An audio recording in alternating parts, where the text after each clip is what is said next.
Kidlat News Updates. Mga balita ngayon, sugatang sundalo sa Zamboanga at Basilan tiniyak ng Army na binibigyan ng suporta at atensyong medikal. 131 na OFWs mula Lebanon na naipit sa tensyon sa Middle East nakatakdang umuwi. Term extension ni PNP Chief Marbil, suportado ng ilang mambabatas. Ako po si Cesar Soriano para ihatid ang mga nangungunang mga balita sa buong kapuluan.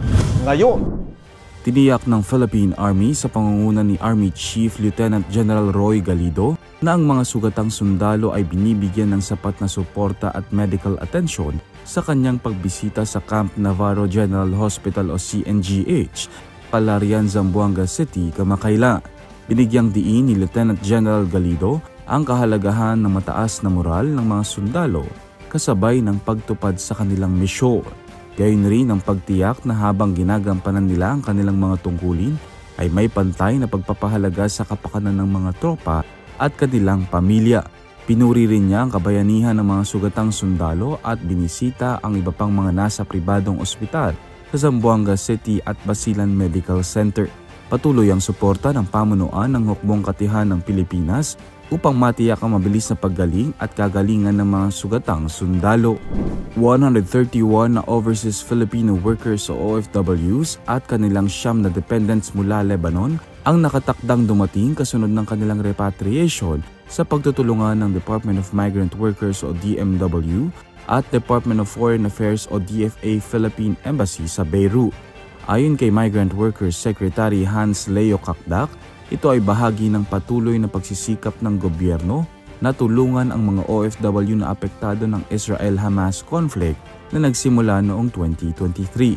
Darating ang 52 na OFWs at isang dependent sa Pebrero 10, habang 79 OFWs at 8 dependents ang inaasahang darating sa Pebrero 11, 2025. Bibigyan sila ng agarang tulong pinansyal, airport assistance at reintegration support tulad ng skills training at livelihood assistance.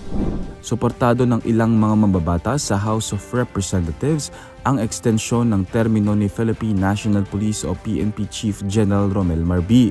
Ayon kina Surigao del Norte 2nd District Representative Robert Ace Barbers at Santa Rosa City Representative Dan Fernandez, ang bagong direksyon ng kampanya kontra droga, isang community-driven at intelligence-based approach ay dapat ipagpatuloy sa pamumuno ni Marbil. Sinabi pa ni Barbers na sa ilalim ng liderato ni Marbil, lumayo na ang PNP sa marahas na taktika at mas tinutukan ang proteksyon ng buhay at dignidad. Nagpasalamat naman si Fernandez kay Pangulong Ferdinand Marcos Jr.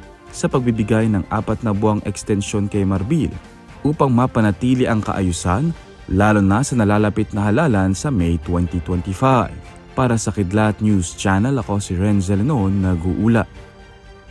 ako po si Cesar Soriano, kasama nyo sa bawat pagputo ng balita.